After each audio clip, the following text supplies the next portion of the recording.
Related story, and the National Authority Against Alcohol and Drug Abuse, that is NACADA, will roll out a program to help parents protect children against exposure to drug abuse. Speaking during a training workshop of over 300 national government administrators in Uasin Gishu County, NACADA North Rift Region Coordinator Eunice Arubia says the program, expected to kick off in 2 weeks, has been necessitated by emerging and disturbing trend of underage drinking and drug abuse. Going to target really families, so that, because we know it's at the family level where we can really pass values. It is where you're oriented to life. It is where you can get to understand even the outside world. Kwamba kitu inaitwa jam session ama mkusanyiko ya watoto katika mahoteli yote katika kaunti hii hairuhusiwi na haitakubaliwa. Vile vile tumesema ya kwamba iwapo tutakaposhika watoto ambao ni watundu watakao kaidi amri ya wazazi wao waingie kule, wao tutawashika, watashtakiwa vile vile, na pia tutawashtaki wazazi wao kwa kukosa kupatia watoto wao malezi bora. There is a tendency where parents go to drinking places, especially during weekends, entertainment joints. They ask for their beer and they ask for soda for their children. That is where the children get initiated into drinking, and it is illegal. So what we are doing is that we are going to crack down. Kama unajua una hiyo tabia, kuanzia this weekend tusikuaibishe mbele ya watoto wako, kwa sababu tutakuchota, tutakubeba ndio ukue. So Kenya Breweries Limited, in partnership with researchers from Ipsos Synovate, this morning released an impact assessment report following the launch of the Under-18 Asipere campaign. The forum brought together key stakeholders. Let's bring in Murimi Mwangi, joining us from our I&M studio. Murimi, if you can hear me, tell us a little bit about this campaign. Now, this was a forum that brought together the stakeholders in the issues of underage drinking. That's from the manufacturers of alcohol, the distributors, the retailers, and of course parents and not students, but their teachers here, because the issue for discussion here was issues of children indulging in alcohol. And of course there's that campaign, the Under-18 Asipere. It's a campaign that was launched in March by the East African Breweries Limited, and they're saying at least 17,000 of retail alcohol sellers within the city and across the country have been taken through the training on the campaign about preventing children from indulging in alcohol. Murimi, how much of a success has this campaign been? It's been a success according to them, because the cases have reduced by a percentage of 67%. Nevertheless, there are incidents that continue being reported of children across the country, from the Kirinyaga incident to the Eldoret one, and recently the one in Nairobi, where children were found to have indulged in drinking. And apparently this, for the Nairobi incident, was happening right inside an entertainment joint at the capital city.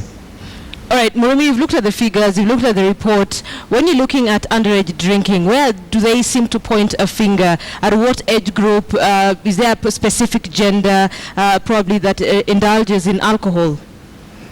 Now, interesting figures here, because they're saying, like, for the guys that they interviewed for this particular poll, 56% of those who are drinking at the moment say that they started drinking when they were aged 16 years of age or less. And that's 56%. That's a very big number.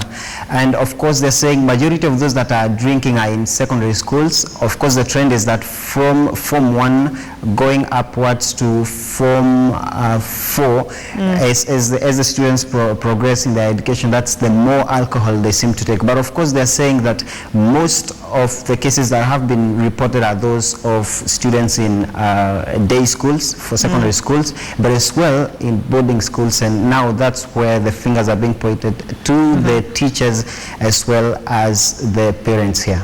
Well, the fingers are being pointed to parents, teachers, the society, the church, essentially who has failed in their role.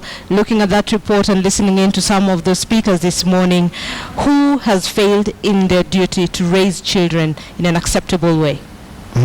Now, the allegations of negligence of children here fall both on the parents and the teachers, because particularly for the incident of students who are on holiday indulging in alcohol during the festive seasons, that one falls squarely on the parents. That's what the stakeholders say.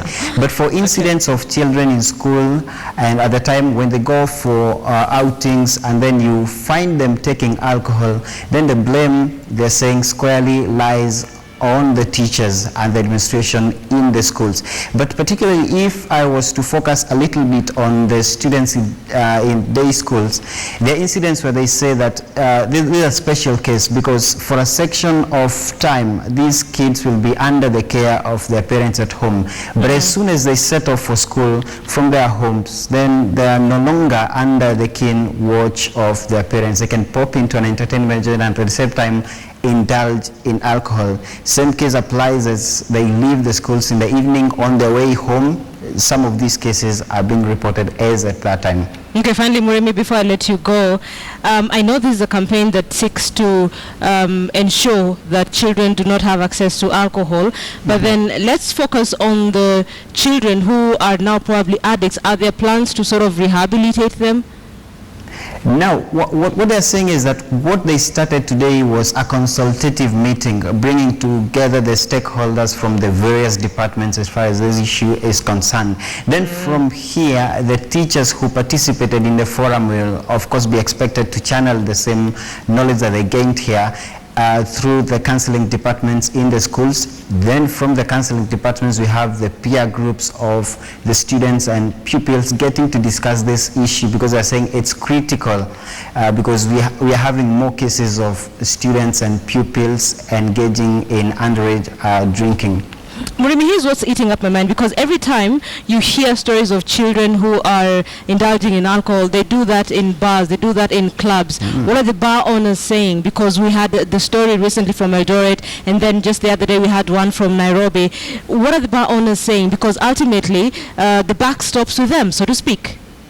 Now, I had a chance to speak to a few owners of entertainment joints in the city and, of course, from across the country. And most of them are saying that they, too, are parents at some point and they would not want their children to indulge in alcohol. And so they're saying the problem may be the people that they have employed to work in their facilities, and that's why this campaign, the Under 18 Asipewe, is being launched, because the target people here are those people that are selling that alcohol to the children. Murimi Mwangi from our A&M studio, thank you so much speaking to us about that impact assessment report following the launch of the Under 18 Asipewe campaign that was released this morning. Murimi, thank you.